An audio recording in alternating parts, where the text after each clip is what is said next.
There's a Tibetan meditation practice that sounds absolutely insane when you first hear about it.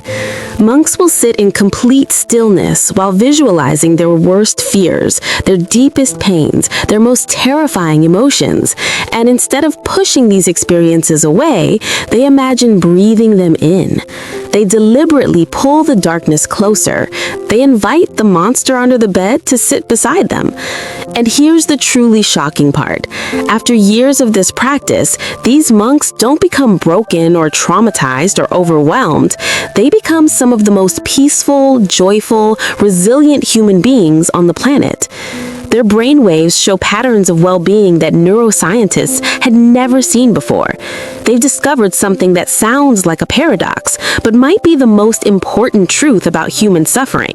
The fastest way through pain is to stop running from it. The question is, how do you actually do that?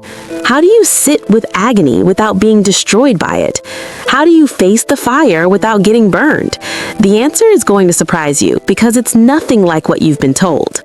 Let me start by asking you something. Right now, in this moment, what are you running from?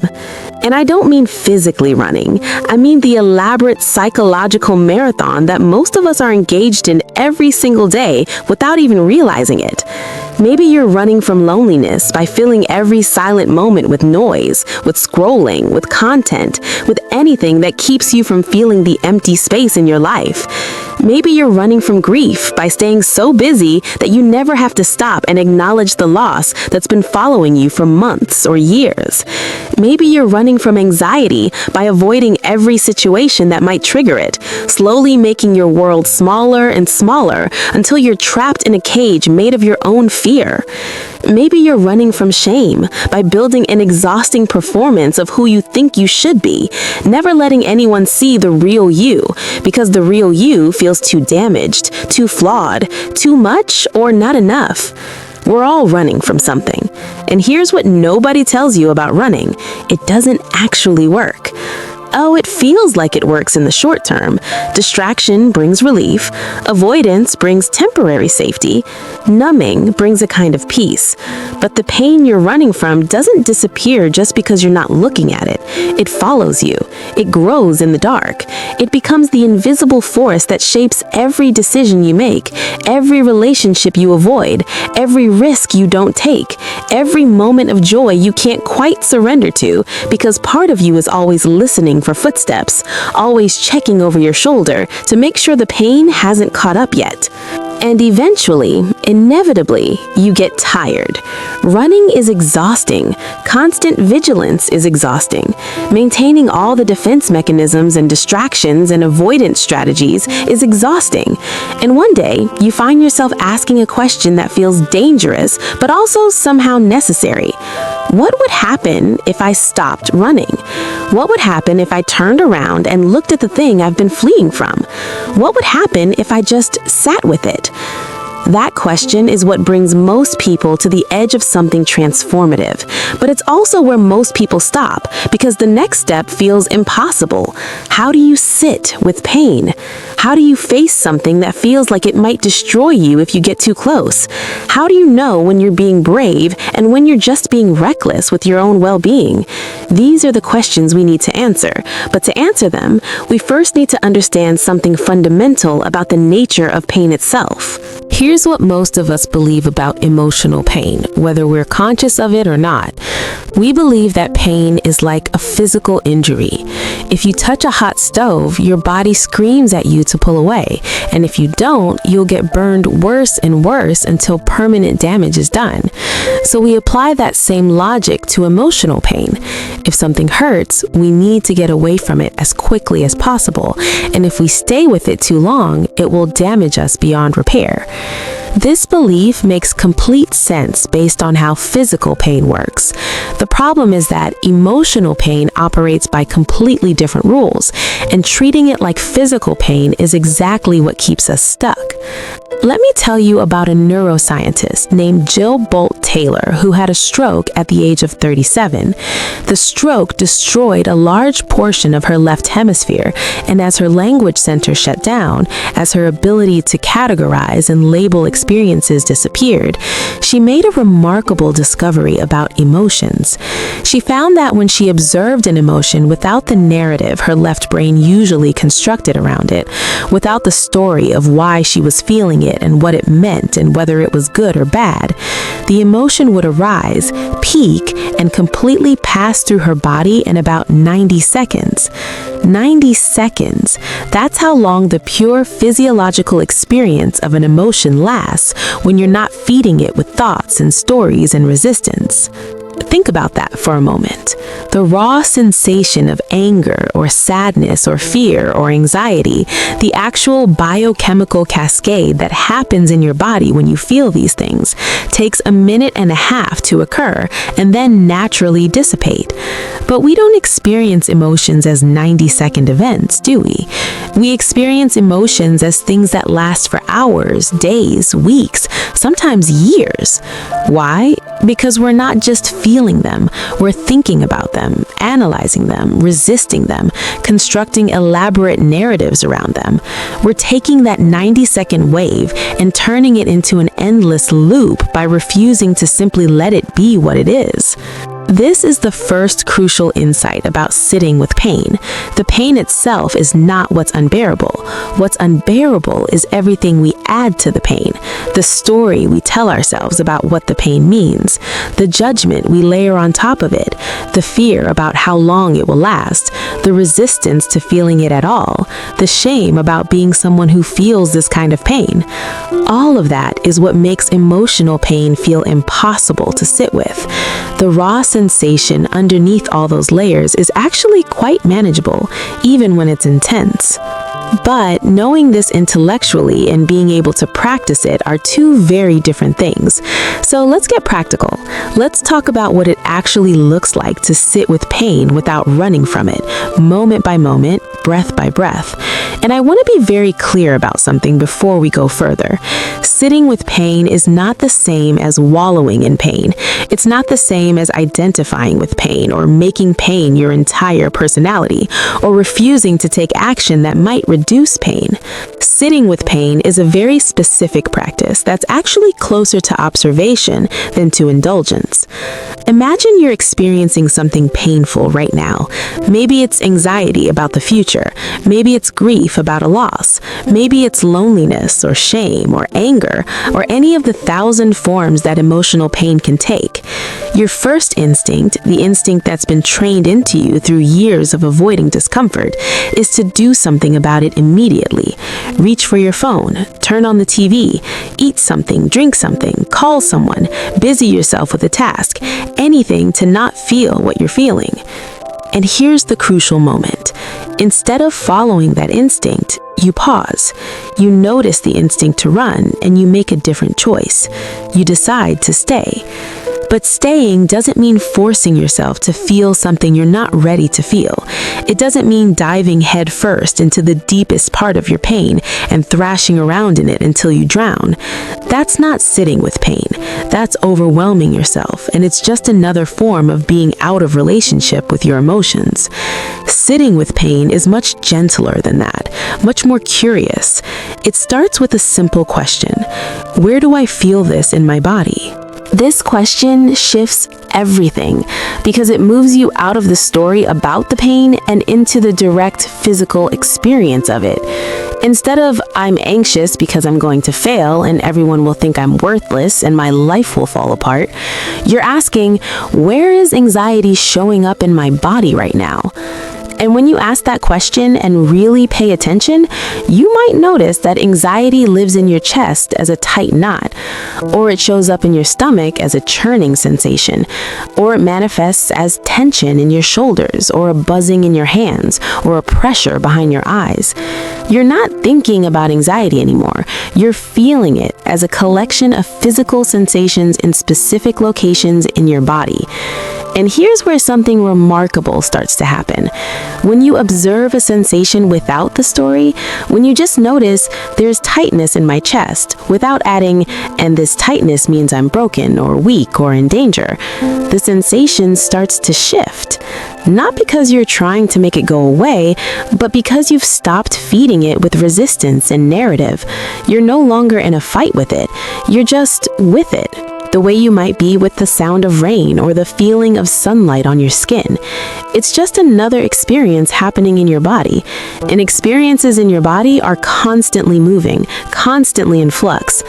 But here's where most people get stuck. They try this practice, they notice the sensation in their body, and then immediately they want it to change. They're watching the tightness in their chest, waiting for it to release, getting frustrated when it doesn't, and that frustration is just another form of resistance. It's still running, just running in a more subtle way. True sitting with pain means being willing for the sensation to stay exactly as intense as it is for as long as it needs to. It means releasing the agenda of making it go away and replacing it with simple curiosity about what's actually happening right now. There's a meditation teacher named Tara Brach who talks about the concept of radical acceptance, and she describes a practice she calls the RAIN method. It stands for recognize, allow, investigate, and nurture. And it's one of the most practical frameworks I found for actually sitting with pain in real time. You recognize what you're feeling, you allow it to be present without trying to fix it, you investigate the feeling with curiosity rather than judgment, and you offer yourself the compassion you need while feeling it. But what strikes me most about this practice is the second step, allow. Not embrace and not celebrate, not even accept in the sense of liking it or thinking it's good. Just allow. Just stop fighting it long enough to see what it actually is. Let me give you a real example of what this looks like in practice. There's a woman named Maria who came to understand this practice in a painful but transformative way. She'd been experiencing panic attacks for years, and her entire life had become organized around avoiding them. She wouldn't drive on highways because she once had a panic attack in her car. She wouldn't go to crowded places because crowds could trigger an attack. She wouldn't take on new challenges at work because stress might bring one on. Her world had gotten smaller and smaller, and the panic attacks were still happening anyway, sometimes out of nowhere, sometimes triggered by the smallest things. One day, sitting in her therapist's office, Maria had a panic attack during the session. Her immediate instinct was to run out of the room, to escape, to get to safety. But her therapist said something that changed everything. What if you stayed? What if we just sat with this together and saw what happens? And Maria, terrified but also exhausted from years of running, agreed to try. She stayed in her chair, she kept her eyes open, and with her therapist's guidance, she started describing what was happening in her body.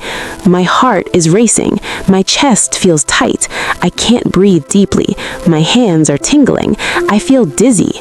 Just observations, no story, no catastrophizing, just what was actually happening in the present moment. And then something extraordinary occurred.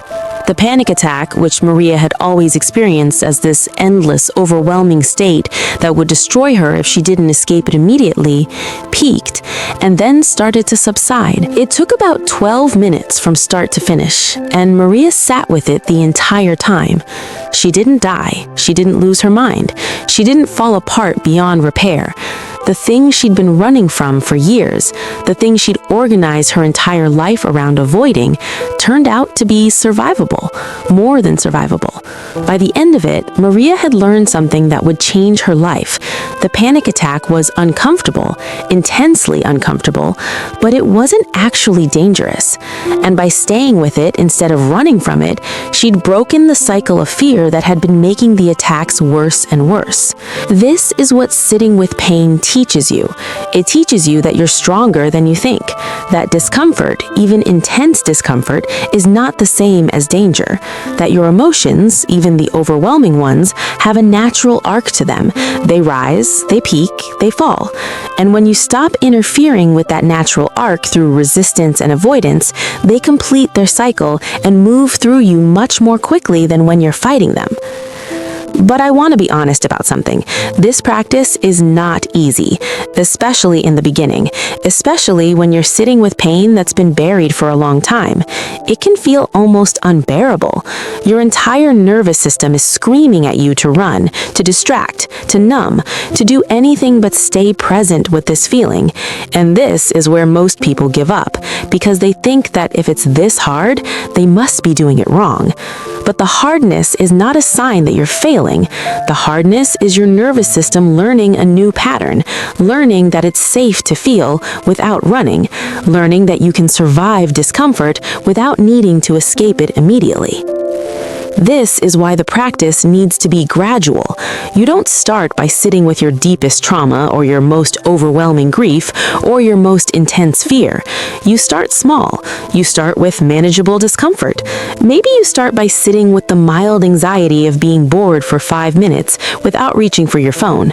Maybe you start by noticing and staying with the small pang of loneliness that comes up when you see other people connecting. Maybe you start with the brief flash of anger when someone cuts you off in traffic, just noticing it in your body instead of immediately expressing it or suppressing it.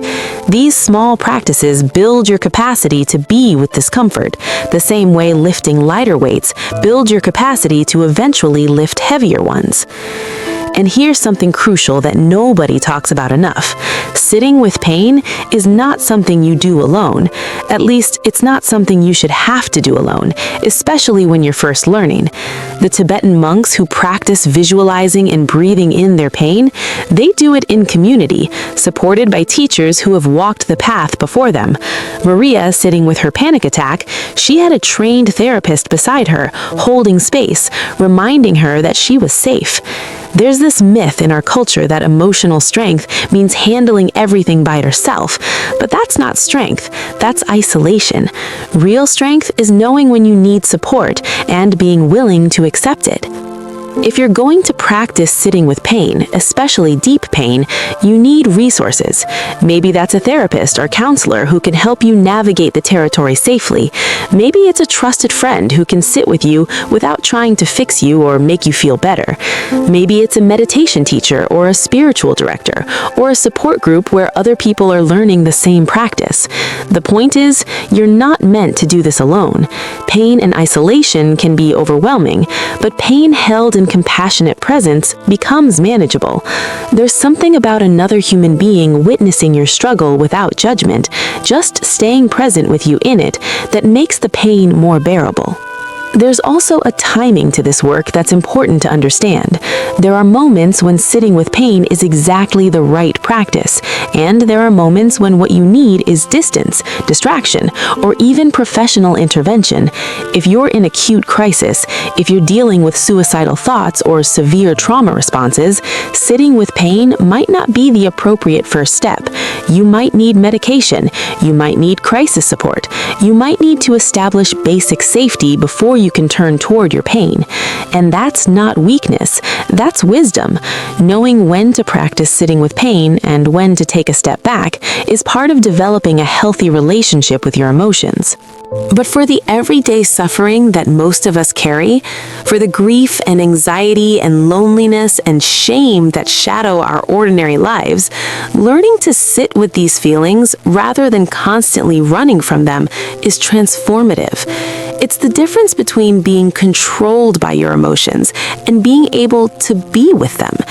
It's the difference between your pain determining every choice you make and your pain being one part of your experience that you can acknowledge and hold without letting it run your life. And here's the paradox that you discover when you actually practice this. When you stop trying to make pain go away, it often naturally begins to shift. Not because you're using some trick or technique to manipulate it, but because you've stopped doing the thing that was keeping it stuck. Pain that's allowed to be present, that's met with curiosity rather than resistance, that's held with compassion rather than judgment, has room to move. It can rise and peak and fall in its natural rhythm, but pain that's constantly being pushed away, denied, fought against, judged, or feared tends to get frozen in place. It's the resistance that creates the persistence. Think of it like quicksand. If you thrash and fight when you're in quicksand, you sink faster. But if you stay calm, spread your weight, move slowly and deliberately, you can work your way out. Pain is similar. When you fight it, when you panic about it, when you add layers of story and judgment and fear on top of it, you sink deeper. But when you stay calm, when you breathe, when you observe it with curiosity instead of resistance, you find that you can move through it. There's a question that often comes up at this point. If sitting with pain makes it more manageable, if it allows it to move through you more quickly, isn't that just another form of trying to get rid of it? Isn't the goal still to make the pain go away, just using a different method? And this is such an important question because it gets at the fundamental shift in perspective that this practice requires. The goal of sitting with pain is not to make it go away.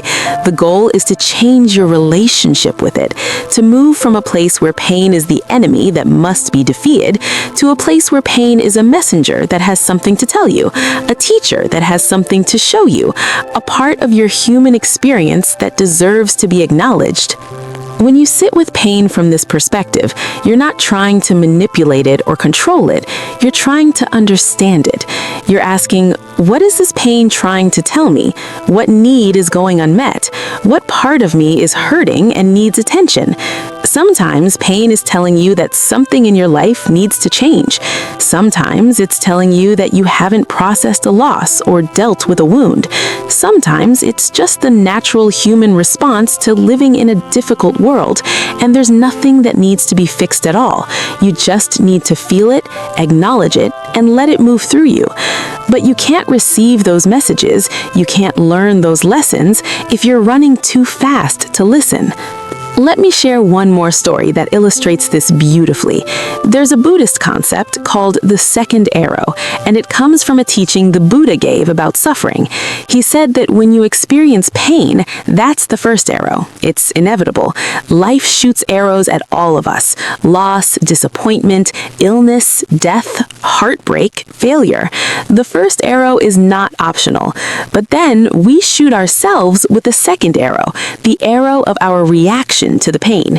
We resisted, we judge ourselves for feeling it, we catastrophize about what it means, we compare our pain to others' pain, we shame ourselves for not being stronger. That second arrow is optional, and it's usually the second arrow that causes the most suffering. Sitting with pain is about learning to not shoot yourself with the second arrow.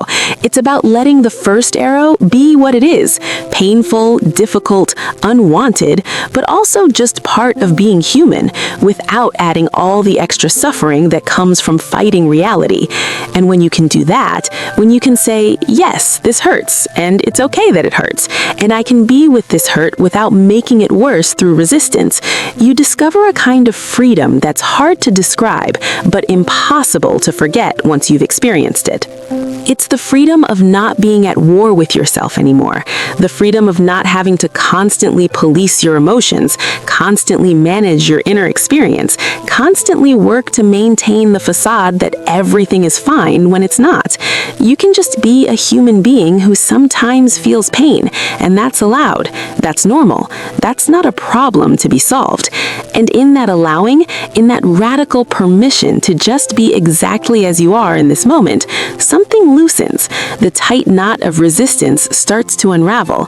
The armor you've been carrying starts to feel less necessary, and you find that you can breathe more deeply, move more freely, connect more authentically, because you're no longer using so much energy to avoid feeling what you feel.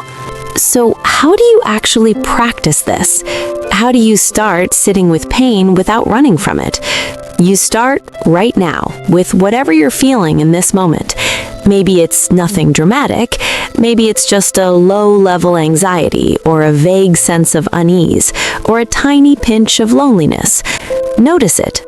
Name it, locate it in your body, And then, instead of immediately distracting yourself, just breathe with it. Just be with it for 90 seconds. Just see what happens when you don't run. You might be surprised to find that nothing terrible happens. The feeling might shift or it might not, but either way, you survive it. You stay present with it, and in that staying, you build the capacity to sit with bigger feelings, deeper pains, more intense discomfort. And gradually, over time, you find that you're not running as much anymore. You're not organizing your entire life around avoiding discomfort. You're more willing to take risks because you know you can handle the fear. You're more willing to love because you know you can handle the potential loss. You're more willing to be honest because you know you can handle the vulnerability. You become, in the deepest sense, more free. Not free from pain, that's not possible in a human life, but free to feel pain without being destroyed by it. Free to be with discomfort without needing to escape it. Free to be fully alive in all the messy, difficult, beautiful complexity of what that means. The monks breathing in their pain aren't trying to become pain-proof. They're learning to expand their capacity to hold all of human experience with compassion. They're practicing being present with what is, rather than constantly wishing for what isn't. And in that presence, they find a kind of peace that's not dependent on circumstances being comfortable or pleasant. They find the peace that comes from not being at war with reality anymore, from surrendering the exhausting fight against the inevitable truth that life includes suffering, and choosing instead to meet that suffering with an open heart. That's what's waiting for you on the other side of running. Not the absence of pain, but the presence of yourself, fully, completely, without the armor and the defenses and the constant vigilance. Just you, feeling what you feel, being where you are, alive to all of it, the joy and the sorrow, the beauty and the grief, the light and the dark, all of it held in the vast space of your awareness, all of it allowed to be exactly what it is. That's not just sitting with pain, that's coming home to yourself, and there's no freedom greater than that.